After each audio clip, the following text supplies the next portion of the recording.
Info TV Africa, la revue de presse. Toujours câblé Flash Info TV Africa sur vos smartphones et ordinateurs, recevez nos salutations chez amis internautes et abonnés de la chaîne des gagnants. C'est par le palais des gouverneurs que nous démarrons ce tour dans les colonnes des journaux, paru ce mardi 20 octobre 2020 au Bénin. Le journal La Cloche annonce à sa une que les députés seront en session ce jour. Même information à la une de La Nation, L'Observateur et Le Flambeau qui précise qu'il s'agit d'une session budgétaire. Et des dispositions sanitaires ont été prises pour une session budgétaire réussie selon la primeur. Fraternité ajoute que les députés de la 8e législature se retrouveront en session ce jour pour étudier le dernier budget du quinquennat qui est déjà à leur laboratoire. Le journal de Mélenté mentionne que l'étude de ce budget se tient dans un contexte particulier avec des prévisions à mieux maîtriser. Dans ce budget déjà sur la table des députés, figurent en bonne place les prévisions pour l'organisation des présidentielles de 2021. La primeur signale que la Sénat prend langue avec les députés demain mercredi dans le cadre de ces présidentielles. Restons toujours à la Commission électorale nationale et autonome avec le matinal qui annonce en sa page 4 que les fonds du financement 2020 des partis politiques sont déjà sur les comptes de l'institution.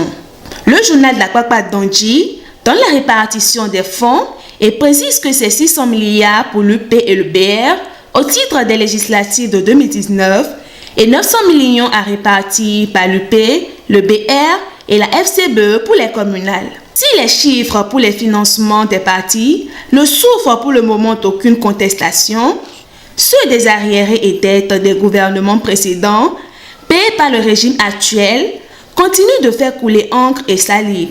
À la une du journal La Cloche, c'est le ministre Romuald Wadani qui reprécise les conclusions de la rencontre Talon-Syndicat au sujet de l'apurement des dettes aux agents permanents de l'État. Des clarifications rapportées par le Télégramme et le Béninois libéré dans leur parution du jour. En manchette de Le Matinal, Romuald Wadani remet les pendules à l'heure avec des chiffres qui confondent Yahi Boni. Le journal ajoute que des syndicalistes confirment l'existence des arriérés. Mais à quoi jouent les centrales syndicales? Se demande Matin Libre. Toujours à propos des dettes de l'État vis-à-vis des travailleurs, Romuald Wadani déclare à la une de La Nation, je cite, « Le gouvernement tient à éponger les arriérés ». Fin de citation. La Cloche fait une rétrospective sur l'état des finances publiques en 2016 et rappelle les propos d'Abdoulaye Biotchane qui déclarait que Boni Yahi a laissé le Bénin dans un état catastrophique. Biotchane avait tout dit, conclut le Béninois libéré. Gladys Odin, je viens de vous dire tout l'essentiel de ce qui fait l'actualité dans les journaux parus ce jour. Je vous retrouve demain pour un autre numéro de la revue sur Flash Info TV Africa. Flash Info TV Africa, la revue de presse.